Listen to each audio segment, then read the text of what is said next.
দর্শক সুপ্রিয় দর্শক শ্রোতা ভাই বোনেরা, দেখতে পাচ্ছেন এই মুহূর্তে আছি বাংলাদেশের জনপ্রিয় নায়ক চিত্রনায়ক সালমান শাহ স্যারের বাড়ির সামনে। আজকে আসলে পুরো ভিডিও চিত্র ধারণ করব ওনার বাড়ি এবং নায়ক হতে হলে কী কী গুণ লাগে সেই সমস্ত বিষয় নিয়ে বিস্তারিত আলোচনা করব। সেই আলোচনাগুলো দেখতে হলে অবশ্য পুরো ভিডিওটির সাথে থাকতে হবে।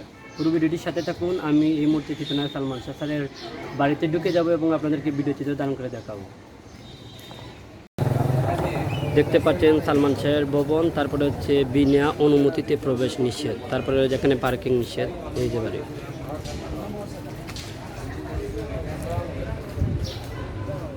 দাঁড়িয়াপাড়া সালমান শাহ ভবন। পুরো ভিডিওটি দেখতে অবশ্যই সাথে থাকতে হবে। আমরা গেট খুলে ঢুকে যাব। বিসমিল্লাহি রহমানির রহিম। সুপ্রিয় দর্শক শ্রোতা ভাই বোনেরা, এই মুহূর্তে আপনারা দেখতে পাচ্ছেন আমি আছি বাংলাদেশের মহানায়ক স্টাইল আইকন, আমাদের সবার শ্রোতানন্দিত নায়ক চিত্রনায়ক জনাব সালমান শাহ স্যারের বাড়িতে।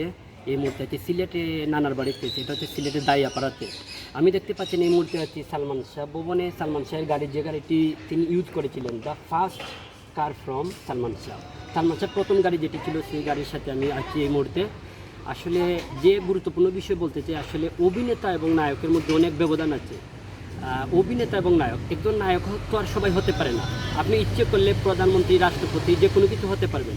কারণ আমি বলি, যদি আপনি প্রধানমন্ত্রী কিংবা রাষ্ট্রপতি হতে চান, আপনার উচ্চতার দরকার হয় না, আপনাকে দেখতে স্মার্ট লাগবে না। আপনার যদি পেট দিয়ে একটা সামনে একটা পেট থাকে এত বড় কাঁঠালের মতো, আপনি কিন্তু প্রধানমন্ত্রী হতে পারবেন। সেটার জন্য সেটা প্রয়োজন। কিন্তু নায়ক হতে গেলে আপনাকে বডি খুবই ফিট হতে হবে। তো আমি এখন জানিয়ে দেবো যে চিত্রনায়ক হতে হলে কী কী গুণ লাগে। এটার গুরুত্বপূর্ণ একটা বিষয়। প্রথমত 1 নম্বর গুণ হচ্ছে তাকে খুবই সুন্দর এবং স্মার্ট হতে হবে। তার উচ্চতা হতে হবে 5 ফুট 5 ইঞ্চি বা 6 ইঞ্চি, যেমন সালমান শাহ ছিলেন। তারপরে সুন্দরের ভিতরে যেটা হচ্ছে, তার একটা নায়কের কিন্তু পেট বেশি মোটা হবে না, পেট ছোটো হবে না, মিডিয়াম সাইজ। বডির স্কেল হবে একদম মিডিয়াম সাইজ। আপনাকে শ্যামলা রং হলে চলবে, উজ্জ্বল শ্যামলা চলবে, কালো হলে চলবে না, কিন্তু ফর্সা হতে হবে। হ্যাঁ, এই ওজন আপনাকে 70 কেজি 65 কেজি এর ভিতরে আপনাকে থাকতে হবে এই উচ্চতা অনুসারে।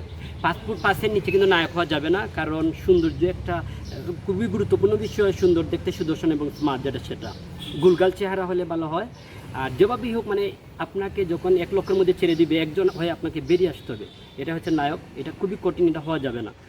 নাম্বার 2 হচ্ছে আপনাকে নাচ, গান, ফাইট এবং অভিনয় জানতে হবে।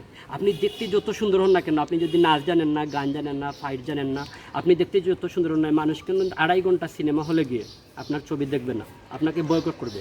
কারণ আপনি অভিনয় জানেন না, নাচ জানেন না, ফাইট জানেন না, কিচ্ছু জানেন না। দুম সুনাউল্লাহ, দুম খদমুল্লাহ। আপনি দেখতে শুধু একটা সুন্দর, কিন্তু আপনি কিচ্ছু জানেন, তা আপনাকে মানুষ প্রত্যাখ্যান করবে। এটা হবে না। আপনাকে নাচ, গান, ফাইট এটা কিন্তু জানতে হবে। এই নাম্বার 3 হচ্ছে শিক্ষাগত যোগ্যতা, বিএ কিংবা মাস্টার্স কমপ্লিট হতে হবে। যেমন Salman Shah sir BCom pass ছিলেন, তিনি কিন্তু বিকম পাস ছিলেন, একজন উচ্চতর শিক্ষিত ব্যক্তি কিন্তু সালমান শাহ, তার শিক্ষা সব কিছু। 4 নাম্বার, আপনাকে হতে হবে একজন ভালো মানুষ। বাংলাদেশের প্রতিটা মানুষ আপনার কাছে নিরাপদ থাকবে, নায়িকারা নিরাপদ থাকবে, আশেপাশের সব মানুষ বিপদে আপদে, সবার বিপদে আপনাকে এগিয়ে যেতে হবে, তাহলে তো আপনি নায়ক। হ্যাঁ, এই 4টি গুণ ছাড়া কিন্তু নায়ক হওয়া যায় না। আপনি অভিনেতা হতে পারবেন, অভিনেতা হওয়া যায়, সামনে দিয়ে পেট থাকলে অভিনেতা হতে পারবেন, দেখতে কালো হলে আপনি অভিনেতা হতে পারবেন। কারণ আমি বলি, প্রবীর মিত্র, আনোয়ার হোসেন, এরা হচ্ছেন অভিনেতা, এরা কিন্তু নায়ক না। নায়ক হচ্ছে সালমান শাহ, নায়ক হচ্ছে জাফর ইকবাল, নায়ক হচ্ছে গিয়ে আপনার সালমান শাহ, জাফর ইকবাল, তারপরে সোহেল চৌধুরী। হ্যাঁ, এরা হচ্ছেন নায়ক। পরিপূর্ণ নায়ক বলতে তাদেরকে বোঝাচ্ছি। আজকে দেখেন এই মুহূর্তে আছি সালমান শাহ ভবনে, যে সালমান শাহ স্যারের গাড়িটি, যে গাড়িটি ইউজ করছেন। আমি আসলে গাড়িটিতে একটু বসবো ভিডিও চিত্রের ভিতরে। এই যে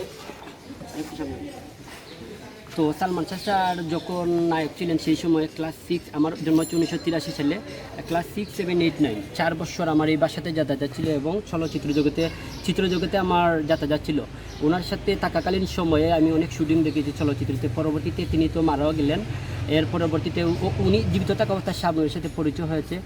শাবনুর হয়তো যদি আমার প্রেমিকা নামক একটা মিউজিক ভিডিও আমি করেছি, সেটাতে দেখবেন শাবনুরকে আমি রিপ্রেজেন্ট করেছি। সেই মিউজিক ভিডিও আমার ইউটিউব, ফেসবুক এবং গুগলে আছে।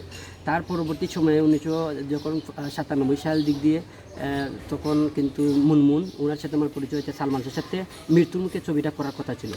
তো মুনমুন মিরারের সাথে আমার আত্মীয়তার একটা সম্পর্ক এবং বন্ধন রয়েছে। আজকে আসলে স্যারের বাড়িতে এসে, স্যার যে গাড়িতে বসতেন সেই গাড়িতে বসে আমার নিজের কাছে খুবই ভাগ্যবান মনে হচ্ছে। কারণ এই বাসাতে কত যে এসেছি, তো স্যার নেই আসলে অনেক মিস করি, কারণ একজন নায়ক হওয়া আসলে অনেক কঠিন।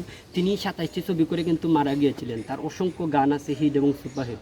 আমি প্রায় 50টি মিউজিক ভিডিও নতুনভাবে করেছি, স্যারের গান নতুন নতুন শিল্পী দিয়ে গাওয়াচ্ছি, কারণ ওনাকে ধরে রাখতে চাই আমরা। যতদিন পৃথিবী থাকবে, পদ্মা মেঘনা সুরমা থাকবে, ততদিনই সালমান শাহকে ধরে রাখার একটা অভিপ্রায় ব্যক্ততা আমি ঘোষণা করছি, যার কারণে আজকে ওনার অসংখ্য ভক্ত রয়েছে, সেই ভক্তদেরকে নিয়ে আমি এখানে এসেছি। আসলে আজকে আমার সাথে আরেকজন রয়েছেন, আমার ভাই মারুফ শাহ। এই যে দেখতে পাচ্ছেন, এদিকে আসো মারুফ। এই যে মারুফ সালমান শাহের অনেক ভক্ত, আমি অনেক নাটক এবং মিউজিক ভিডিও করেছি, সে আমারও ভক্ত। সে আমাকে দেখে খুবই অনুপ্রাণিত হয়েছে যে ভাই আপনি সালমান শাহের ভিডিও করেন, হ্যাঁ আপনাকে খুবই ভালো লাগে। তো আজকে তাকে নিয়ে আসলে এই বাড়িতে এসেছি। আজকে অনুভূতিটা কীরকম সালমান শাহের বাড়িতে এসে? আলহামদুলিল্লাহ খুব ভালো লাগে। আর আমরা আজকে শুক্রবার নামাজ পড়ি, আমরা সকালের মাঝারও নামাজ ভর্তি করার পরে আমি বাইরে লইয়া আইছি সালমান শাহ বাসার। হইল যে আমরা সালমান শাহ স্টার ফ্রম নায়ক আমাদের এরকমের ভাই শর্টকাট হইল দোয়া করবা আল্লাহ বেশ মতো করুকা সালমান শাহ আমার ফ্যামিলির আল্লাহ হায়াত দুক, আর আমার ভাই শাহিন ভাই আল্লাহ হায়াত দান করুক। কারণ আসুন ইনশাল্লাহ তাহবা আমরা থ্যাংক ইউ। সালমান শাহর বাড়িটা একটু ঘুরিয়ে দেখাবো, তার পরিবেশটা, যে দোলনাতে তিনি বসতেন, এই যে তার পরিবেশ, এই যে এদিকে ওই যে সামনে বাড়ি।